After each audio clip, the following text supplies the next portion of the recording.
রহমতুল্লাহ। বড় আক্ষেপ আর আফসোসের ব্যাপার যে আমরা এই জমিন থাকি, আসামের জমিন থাকি, বিশেষ করে হুজাই ডিস্ট্রিক্ট থাকিয়া যা হজরতে শেখুল ইসলাম সৈয়দনা হুসেইন আহমদ মদানী নওয়ারুল্লাহু মারকাদাহুর গেছে বুখারী শরীফ পড়নেওয়ালা।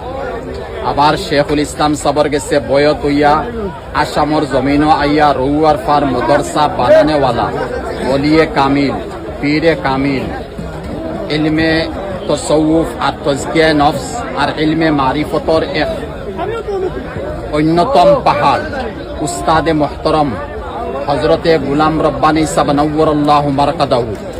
আজকে তান জনাজান নমাজ তান বাড়ির সাইডে বন্ধ এক ময়দানের মধ্যে হইছে। মানুষের অনুমান আমরা হইতাম পারিয়ান না, যেহেতু এক গাঁও থেকে আরো গাঁওর মাঝখানো ইন বহুত বড় এক বন জায়গা, এক এক সফর মধ্যে কয়েক হাজার মানুষ হয়েছে।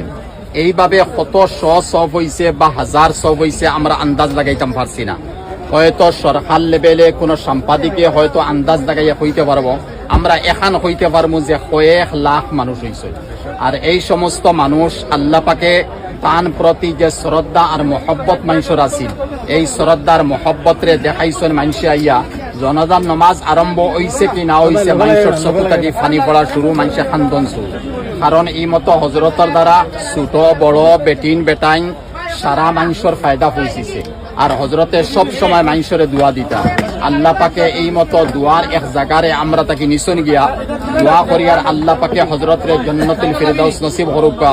আর আল্লাহ পাকে তান উসিলায় আমরা সবারে মাফ করি দেখা। আর আমরা হুজাই জমিনও আসামর জমিনও আরো বড় বড় অলি আবদাল আর বড় বড় বুজুর্গ হল জন্ম লইতা। আল্লাহ পাকে তৌফিক দেখা। আল্লাহুম্মা